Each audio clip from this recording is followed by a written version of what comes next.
I would like to say hello to everyone and welcome back to Let UK Hebrews Know Part 2. It's been a long time coming and I'm very excited to bring this to you. Before I go into the main part of Part 2, what I'm going to do, I'm going to quickly summarize where we left off from. So as part of Part 1, we had a bit of fun and we did a brain teaser. And the brain teaser was basically to demonstrate how we are already pre-programmed with preconceived ideas. For example, we may have been taught something in church or other places and we come in with those ideas. After we did the brain teaser, I then explained to you a bit about what I did and the mandate and the vision that brought this whole Let UK Hebrews Know work stream together. And after that, I explained to you about my own personal journey, where I came from, coming from the church and the work that the issues that are going on in the community, etc., etc. And then I went further on into the introduction. You were presented with a question as, what is the gospel? And we looked at a Bible text, and we also looked at where it actually said go first to the Jew then the Gentile. And the question was, who are the Jews? Who are these people? Because obviously there was no letter J in the Bible. When we looked in further, we went into the scriptures of Revelations 3:9 and Revelations 2:9, and it actually says, for those who say they are Jews or not. So it left us with a bit of a question as to say, well, what's this all about? Who are these Jews? If you're unsure about this, or if you haven't watched Part 1, I would recommend that you go back to Part 1. What I will do, I will put Part 1 in a link below so that you can watch Part 1 of Let UK Hebrews Know. So let's move into the main part of this presentation. Here we go. On the screen, you will see two words. On the left, you will see the word Jew, and on the right, you will see the word Christian. My question is to you, what is the first thing that comes to mind? I'm going to give you a couple of minutes just to work this out. What comes to mind when you see these words? In fact, what I'll do, I'll bring up another picture. Here we go. There you have a Jew. And I'll bring up another picture of, obviously, these two gentlemen are Christians. What's the first thing that comes to mind when you look at these two pictures? So what's the first thing that comes to mind? I'll give you a bit more time to get your thoughts together. You have the word Jew on the left and the word Christian on the right. What are your immediate thoughts when you think about these two words and reflect on it? Okay, I'm going to give you my thoughts now. Regarding the Jew, from my experience, past and present, here are some of the thoughts that come to mind growing up. The Jews are seen as the people that rejected Christ. They're seen as the people of the old. They're seen as the people who didn't listen and tried to do things by works and by the letter of the Bible, and they failed. They're seen as Sabbath keepers. They're seen as people that do sacrifices on animals. Feast keepers. They're related to synagogues and elders and high priests and chief priests. We see it on the telly. Yeah, we see it on some of the stories to do with the life of Christ, and they show these priests that were looking down at Christ.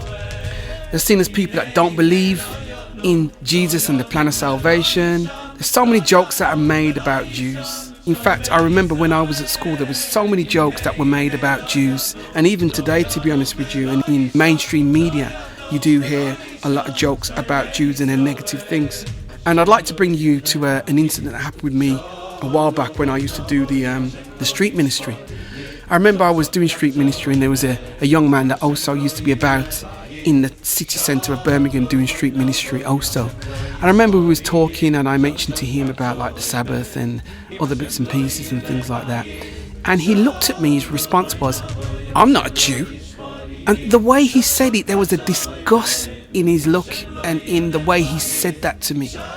It just reminded me at that time that this is a guy that came with such a lovely, calm spirit. And as soon as I mentioned other things like the Sabbath and about anything that was related to Jewish, he then became very, very negative and he shelled up. It's just that word, I'm not a Jew. It was bone crawling for me, to be honest with you. The Jews generally, they're seen as the Old Testament guys. It's the old. So I don't know if you get the same kind of impression when you look at that word Jew. Now let's look at the word Christian. Now, when you look at the word Christian, you think to yourself, okay, whereas you've got the Jew, it's Jewish, you've got the Hebrewness of the Jew, you go over to Christian and you think to yourself, well, it's new. I'm a Christian. It's about the church. You think of the new age, you think about being saved by grace. There are so many positive things that can be said about Christianity, okay? We know that Christian is more based around the Greek, the New Testament. Today, people are going to church on a daily basis. And when you say to a person, what religion are you? You say you're a Christian. It's common knowledge. It's like, oh, right, you're a Christian. Not really, you don't really get much negative stuff. I know nowadays, today, it's kind of like a new age that's coming where people are coming away from Christianity and so forth, from religion. But in general speaking, people can accept it like, oh yeah, that's fine. Yeah, I know you're a Christian. Oh, what church do you go to? I go to the Pentecostal, I go to the Church of God, I go to the Seventh-day Adventist, Jehovah's Witness, whatever. It's seen as norm. But what I want to do, I want to take you to a Bible text. Now this Bible text, I've looked at it for many times. I've never really took in this Bible text until now after my research. And what I want to take you to is Genesis 26 and verse 4. Genesis 26 and verse 4 says, "And I will make thy seed to multiply as the stars of heaven, and will give unto thy seed all these countries. And in thy seed shall all the nations of the earth be blessed." Check that out, right? So there's going to be a seed, and that seed, he's going to give to that seed all the countries. And within that seed, all the nations, note nations, plural, all the nations of the earth, note of the earth, shall be blessed. Okay, the nations of the earth be blessed through that seed. Okay, I want to take you to another text quickly. Deuteronomy 7 and verse 6. Check this out. "For you are a holy people to the Lord your God. The Lord your God has chosen you to be a people for himself, a special treasure above all the peoples on the face of the earth." Check that out. There are a holy people, and I want to bring this word holy to your attention, because I don't know if you know the Hebrew word for holy. The Hebrew word is Kodesh, and it means set apart. So here we have a people that is called for himself. They're special. They're a treasure above all peoples on the face of the earth, and they are set apart. They're put aside. They're set apart for him. They are his. Isn't that something? Let's look at the other text before. Yeah, and it's a nation of people, and everybody will be blessed through this nation of people. My question is, who are these people? Who are they? Who are these people? Generally speaking, what happens? You go to church and people say, oh yes, we are the church, we're the remnant church. I've heard that many times before. In fact, I was brought up in the Seventh-day Adventist church, as I spoke to you before, and I grew up believing that the Seventh-day Adventist church is a remnant church. Now I know the Most High has flocks, people in many flocks, okay, fair enough, but I seriously believed that they were it. They were the remnant church. This is it. They have that plan, of salvation wrapped up in the message, and that's it. There are many others. You have the Jehovah's Witness. You have all these denominations, all these Christian churches. You go to a Pentecostal church, you have people that are, they're speaking in tongues. They got all these gifts, and they're healing the sick, and they're doing this and doing that. Because as far as they're concerned, we are the blessed ones. It's us. You need to come to our church. You need to come to our congregation. We're the ones. We're that special people. Okay? Now I want to bring this play to your attention. It's Romeo and Juliet. Everybody's heard of Romeo and Juliet. It's made billions and billions of pounds across the world. It's global. There were books, there were films, there were series on the Romeo and Juliet. Now that is supposed to be the greatest love story, or one of the greatest love story of old. I've got to say, you know what? The Romeo and Juliet is not the greatest story of old. The greatest story of old is I could say the Jews, but I'm not going to say the Jews because the word J didn't exist. We did a study about that in volume 1. I could say Israel, okay, I'm not going to use the word Israel, but I will use the word Hebrews, okay? I'm very comfortable using that word for now. So the greatest love story of all is of the Hebrews. Guess where that love story is? It's in your Bible. That has got the greatest love story of all. It wasn't until I read my Bible from Genesis right through and I realized that, hold on, this is a love story. So what I want to do is articulate that love story in the contents of this Let UK Hebrews Know presentation. That brings us nicely into the next slide. Okay, so what you have here is a family tree, a list of names. You've got the biblical records in red, you've got historical sources, and you've got non-biblical sources, okay? Right? I want you to focus on the biblical records on there, which is the red. Is there a name in there that rings a bell? Are there any names in there? Or is there one name? I'm actually looking for one name in there that rings a bell. I'm going to give you a few minutes just to work it out. Just look at the names. Right, I'm going to shortlist it down now. Okay, so let's move forward. The next slide, shortlist all those names down. It's one of the names within this family tree line here. I'm going to give you a few more seconds to work it out. 5, 4, 3, 2, 1. I'm going to tell you a clue. It's not Abraham. Okay, right, I'm going to reveal it for you now. Here we go. Eber. Eber is actually in the Bible one of the descendants of Shem. And if I open up some Bible texts here, you could see Eber is actually also known as Heber. Heber and Eber intertwined, can be the same names. Okay, but I'm going to bring this Bible text to your attention, which is in Genesis chapter 10 and verse 21. It actually says Shem, the father of all the children of Eber, the brother of Japheth, the elder. That is the same Eber that we're talking about here. Okay, you can see in Genesis 11, it's in the book of Nehemiah, it's in Chronicles, it's all over the Old Testament. Not that many times, but it's there enough to be recognized. But how many times have we read and saw that name and never thought of anything? This is what is mind-boggling for me, because I've read this and I've never really paid any attention to that name.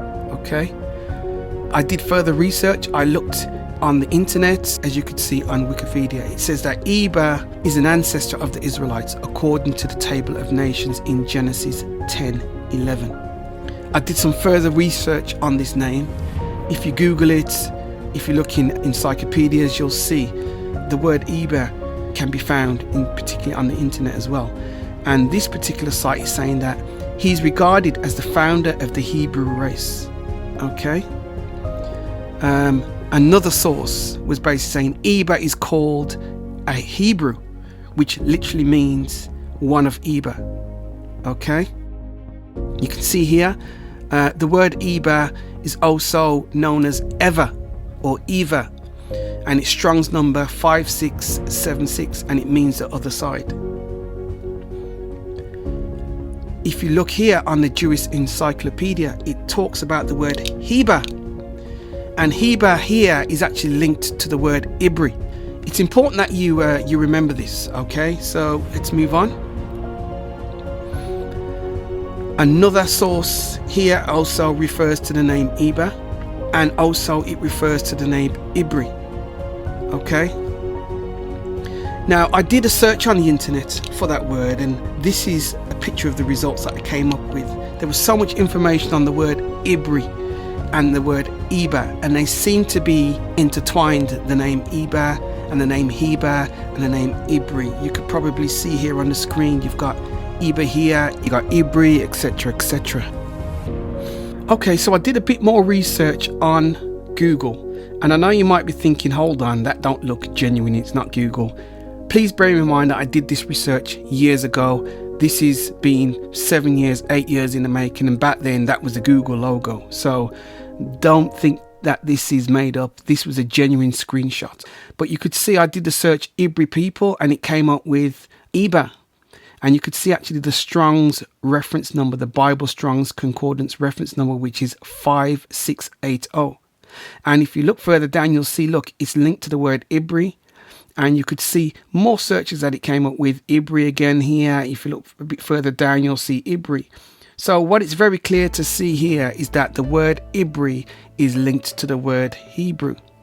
I tried to do a bit more digging, so I looked a bit further to find, is there anything archaeological about the name Ibri or geographical wise within the area of, in the areas of Saudi Arabia and beyond.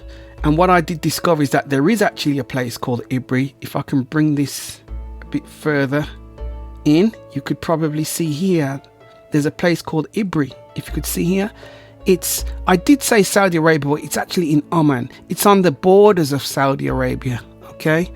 But it's actually in Oman. So I found it interesting to find that, and I'm going to give you a bit more research about that in a moment, okay? So let's go back to the word Ibri. And I did a bit more research, and what I discovered here is that it's linked to the word Abba. You could see the Hebrew rendering here, the modern Hebrew.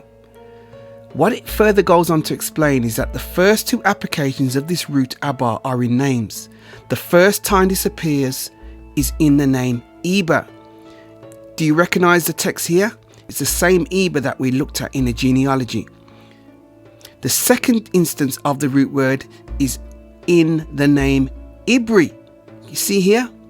And that's referring to Genesis 14:13. What's interesting here is that it's saying where Abraham is called a Hebrew.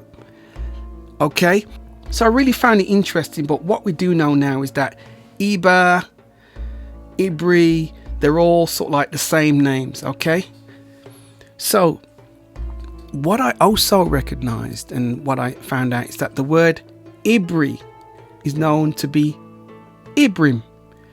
Okay, so when I heard the word Ibrim, I thought of the word Ibrahim. I have Muslim friends who I get on so well with. In fact, I knew a guy called Ibrahim, and it's really interesting to see that word surface because obviously they have a culture where they have meanings behind the names. So Ibrahim is Aramaic, but it's also Hebrew Aramaic. I find it really, really interesting to see this word surface coming from the word Iba. Heba, Ibri, Ibrim. What we also do know is that Abraham, because we're dealing with Abraham now, we're realizing that this is linked to the word Abraham. Abraham's father was named Terah. Now, Terah means wanderer. You could see it here. So that was Abraham's father. Abraham also had a brother named Haran. And what's interesting about the word Haram is that Haram is actually a place, and we will look at that in a moment. Let's go on to the next slide. So I did say to you before, I mentioned that I found a place called Ibri. You could see here, it's in Oman. Okay, you could see it on the right here, Ibri here, which is in Oman. It's on kind of like the borders of Saudi Arabia. So when I looked further into there, I also measured this up with an ancient map. Now this map is a map of Canaan. It's the Philip Lee map that was created in 1692. So that's what you're looking at here. This map here is the Philip Lee map. And what I was trying to do, I was trying to find any kind of archaeological evidence in respect of the name Eber in the land of Ibri. I did find something in relation to the map. I'll show you that in a moment. Let me zoom in. What I did find was a place called Cabana. And then I also looked further and I saw a name called Sela. Now, what was interesting about the word Sela was that when you look at the Bible, it tells you that Sela begot Eber. So I know it says Selah, S-E-L-A-H, but I'm almost certain that it's most likely will be the same name, but I haven't done any more research on that area there in respect of that map. Okay, so I found that. I also found Cabana, as I said. I looked at Cabana, I didn't really see anything convincing, but when I did a search on the internet, I looked within this area here that I was discussing, this area here, Ibri. Okay, so when I looked in that area, what I did find was a place called the Long Pool Cabana, and this is like a hotel. It's a high-end hotel. It's not actually in the same area cabana here, okay, but it's more here on the coast. I found it really interesting. I think I can bring it up on the map where it is in that area here. That's where the cabana is related, but it's just so apparent. But I think what I'm saying is that I did try to find some evidence, some kind of archaeological evidence or proof of Iba or Hiba within the area of Ibri, and I couldn't really find anything. But what was interesting is that what I did discover was that the Jewish sites and anything Hebraic around the area, there's not much there other than a cemetery. It's called the Soho Cemetery, okay? So to find anything Jewish or Hebraic within that area is almost impossible. This document here actually tells you this. It's you can do this check on the internet. It says, although many other structures used by Jewish communities of Soho, such as their homes and synagogues, they no longer exist. It's unfortunate this has happened because I can't really find anything Hebraic within that area. I did further searching again. I looked on the internet and I looked at Wikipedia, and you could do this search yourself as well, and it made it very clear here that there was a Jewish presence in Oman for many centuries. However, the Jewish community of the country is no longer in existence. So something happened, some kind of ethnic cleansing of some sort happened within that community, because you'll find that there's a strong Muslim community there, but not necessarily a Hebrew or Jewish community. Although I don't use the word Jewish, you know exactly what I mean in terms of a Hebrew community. They're just not there, okay? There's evidence that we will look into later in the presentation as to why that is the case. So I was quite disappointed to find that, but I didn't stop there. So I realized that Ibri, within that area of Oman, around the areas of Saudi Arabia on the borders there, in respect of the name Iba in the land of Ibri, didn't exist. Okay, so I didn't really get much out of it there. But what I did do, I then moved from Ibri and I looked up the Haran. Okay, as you know, Haran is the brother of Abraham. And what was interesting about Haran is that it was once called the Byzantine Empire, and they were reigning for 1,000 years. And then after 1,000 years, it was then called the Ottoman Empire, and they ruled for like 600 years. And then after the Ottoman Empire, it was called Turkey. And to this day, it's actually called Turkey. I'm pretty sure we've heard of the city or the country called Turkey. It's interesting that this place called Haran is actually in Turkey. So just to zoom in on Haran here, you can basically see it's near Cyprus, okay, there, and you could see it's within the area of Turkey, and obviously you could see that it's near Syria as well. If we pan out a bit further out, you can look and see how close it is to all the other nations around it. So you can see Sudan, you can see Egypt, you can see here, you can see Libya, Sudan, you've got Saudi Arabia here, you've got Afghanistan, you've got all these areas here, but this is the focus area that we're looking at. So what do we know about Ibri or Abraham and Haran or Turkey? What we do know is that Abraham was in Ur.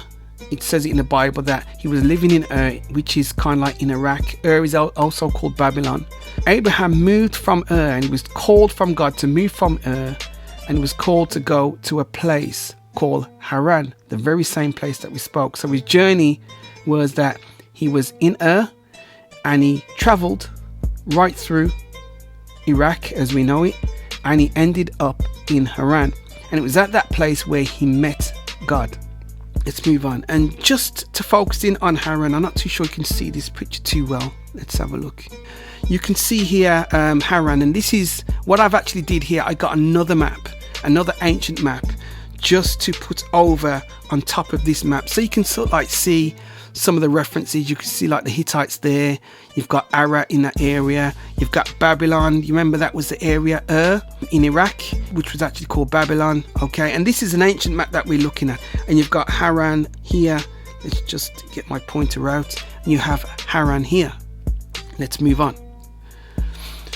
What I've done here, I've just taken that ancient map away so you can see what the map as it is today, what it looks like. And once again, I've put Haran in so you can see again, just giving different views. And now let me bring it out. You can see Haran there, you can see Assyria, you can see where the Hittites were. So what we do know is that Abraham leaves Ur, he goes to a place called Haran. What's interesting about Haran, that is also the name of Abraham's brother. Then he goes to the promised land. Then he escapes the promised land and he goes back and returns back to the promised land. You can see step 1, 2, 3, 4 and 5. And what we also know is that Abraham received an inheritance, and his inheritance was he was given land. This is just showing you the land over the map as it is today. You can see like the highlighted areas is the inheritance, although I think the inheritance was a bit larger than that. I do believe that, but this is some of the references that we have. There is another map as well. This is supposed to be the land of Canaan, because we know that the land of Canaan, he was told to possess it through Moses. So that's a map, once again, of the land of Canaan, which was also the inheritance for Abraham. So we haven't really got much at the moment other than the fact that we looked in the word Eber. The word Eber or Heber was linked to the word Abraham, is linked to the word Hebrew. That's a fact. That's what we do know. Okay.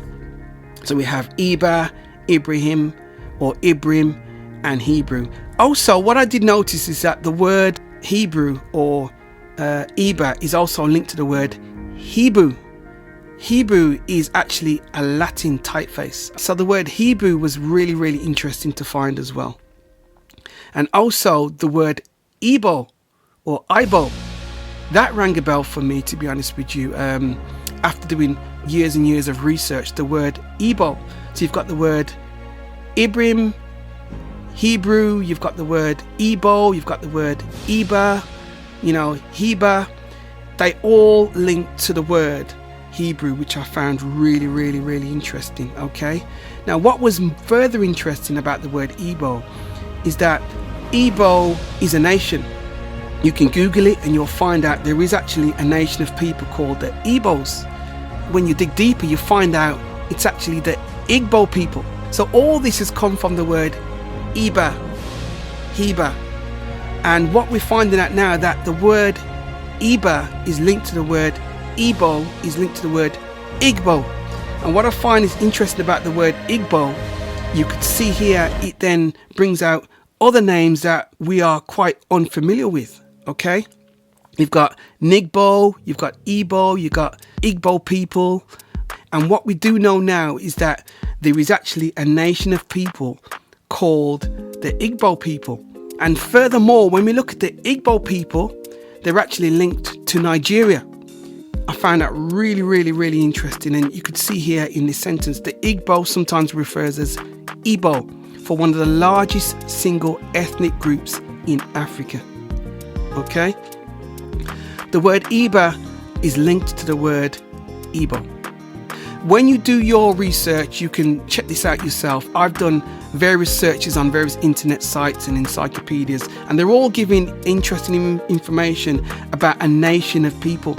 You could see here what it says here is that the Igbo people are found in southern Nigeria, where they have interesting customs and traditions, with a population of around 40 million throughout Nigeria. I did further searching. This is coming from Wikipedia. It talks about the Igbo people, historically spelt as Igbo, are from southern Nigeria. There's so much confirmation that says that the Igbo people are a race of people from Nigeria. Okay, there we have more information again. All this has come from research, and one source actually said Nigerians can trace their heritage and descendants to the ancient Hebrew Israelites with documented proof. And I found that interesting, which is when I did further research, I found this on the internet about the Igbo Jews. And what I found was that there is actually a Jewish community of Igbos. Although I don't use the word Jewish, you understand what I'm talking, Hebrew or Jewish. But what we have here is a picture of the Jewish community being presented with a plaque as recognition. So we have clearly identified the Igbo Jewish community. They are the Igbo people of Nigeria. But what's furthermore interesting is that they were not always called the Igbo people. Before that, they were called something else. To understand what they were called, we have to go into the ancient Paleo-Hebrew. Now, the ancient Paleo-Hebrew was actually written in picture form. As you can see on the screen, you can see various pictures. You can see the head of a cow here. Okay, let's have a look right there. You can see there a picture of a man. It was in picture form, and that's how they used to write in Hebrew before the modern Hebrew. So we're going to pull out some words from this ancient Paleo-Hebrew alphabet. We're going to pull out the Hey, which is the symbol of a man. Let's bring that down. Then there's a Vav, which is the V. Let's pull that down. Then we're going to pull out the Hey again, which is a symbol of a man. You notice it looks like a man holding something up. And then we're going to pull down the Yod, which is a symbol of an arm. When you look at that word and put it all together, you look at the letters, put them together, and it actually spells out Hevey, as you could see there. H-E-V-H-E-Y. Let's take that over and move over to the right. You can see it there in the red. Now what's interesting is that in English we're reading it from left to right. But in the Hebrew language, when you're reading, you read from right to left. So let's look at this word from right to left. It actually spells out Yeveh, Y-E-H-V-E-H. What's furthermore interesting is that within that name is something else. So we're going to take away the Y, as you could see there, and we're going to read it again in Hebrew from right to left. It spells out Eveh, E-H-V-E-H.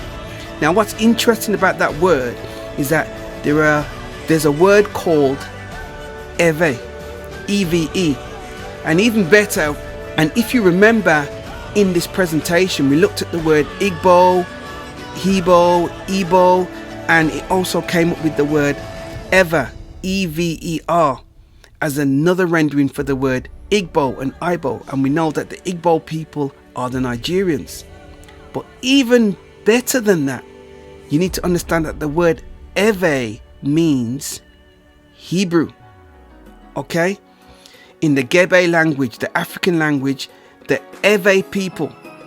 So let's move the word Ewe up here and bring that to our attention. Now you might want to go and Google this, but what you'll have to do, you'll have to put in the word, you will have to Google the word Ewe, E-W-E. You'll find that there are a nation of people called the Ewe people. Now the reasons why it's saying Ewe, because there was no letter W at that time. The letter V existed, but the letter W didn't. I think the W came around the 17th century, give and take. Don't quote me on that, but the fact is that there was no letter W. So we have the Ewe people. What do we know about the Ewe people? Well, it very clearly says here, the Ewe people are a West African ethnic group. The largest population of the Ewe people is in Ghana with 3.5 million, and the second largest population is in Togo with 2.8 million. They speak the Ewe language, which belongs to the Niger-Congo Gebe family of languages. So we have a community of people. We have a community of Ewes. They are related to other speakers of the Gebe language, such as the Fon, the Gen, the Pla, the Pera, and the Aja people of Togo and Benin. So what do we have here? We have Ghana, we have Benin, we have Togo, we have the Niger-Congo, we have Nigeria. It's really interesting to see this. Now I have to take you right back to this screen again, where it explains about the Ewe people. The reason being because I just want to remind you that this word Ewe has come from the word Heve. Okay, within that word Heve, if you remember, we looked and we saw the word Ewe. Now what's interesting about this word Ewe, you have to bring up this text right here.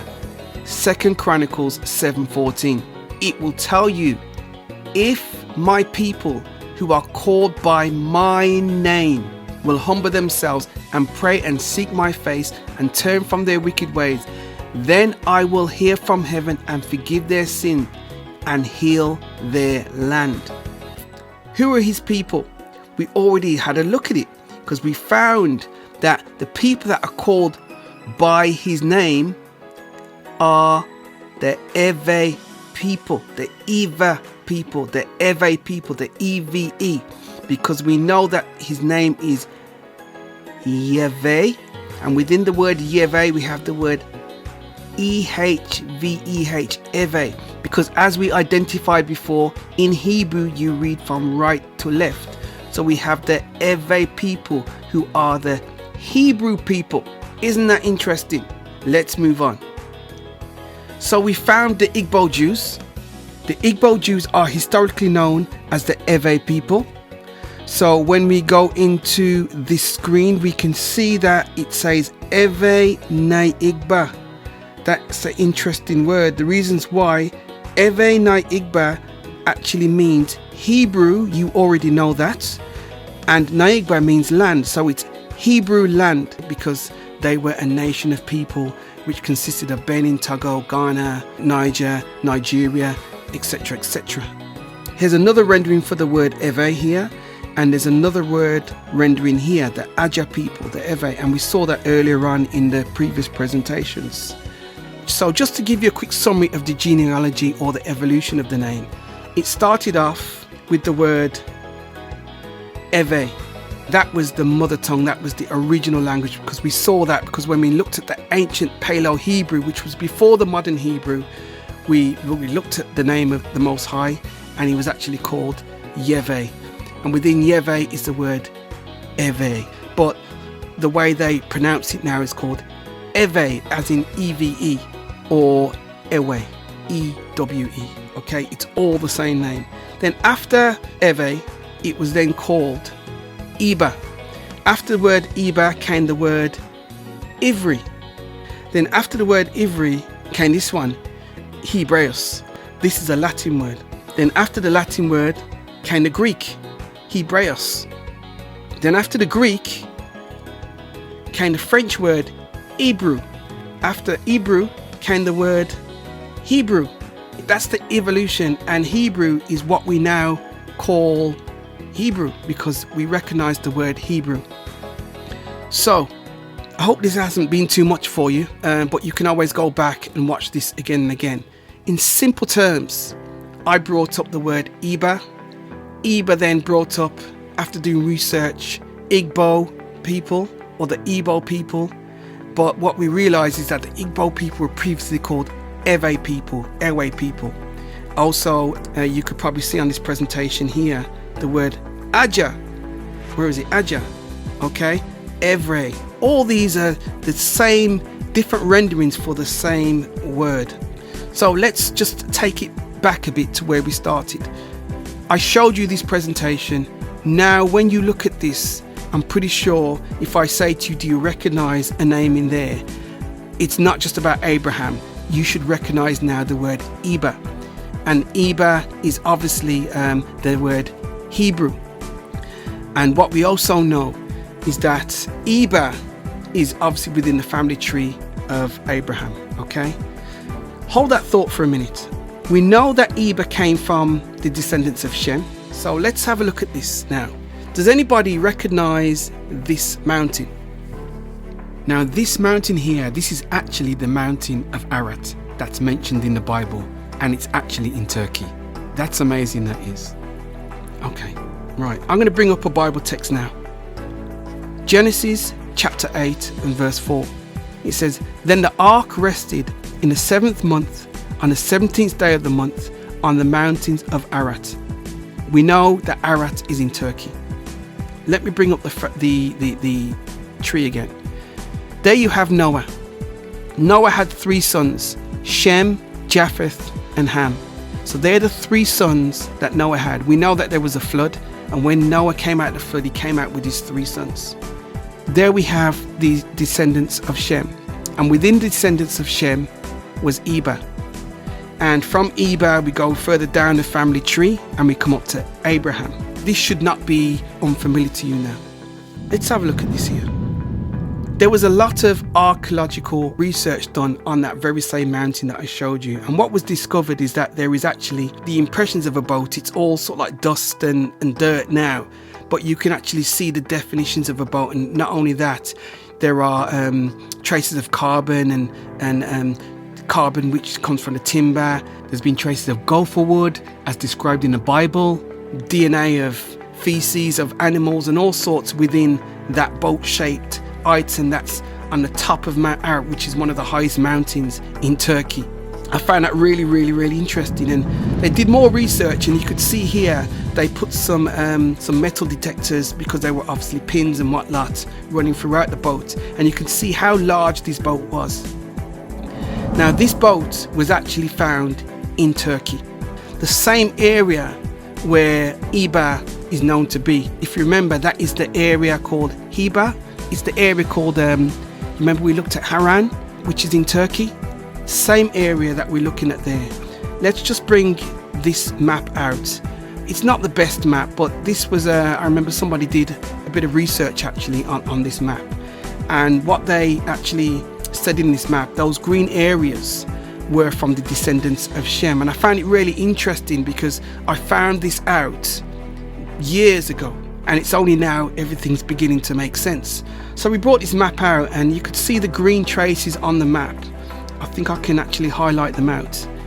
All the green areas is said to be where the descendants of Shem sort of like had migrated out to. So it's really interesting to see that. And amongst that, those descendants of Shem, you can see it's in Turkey, the area of Eber.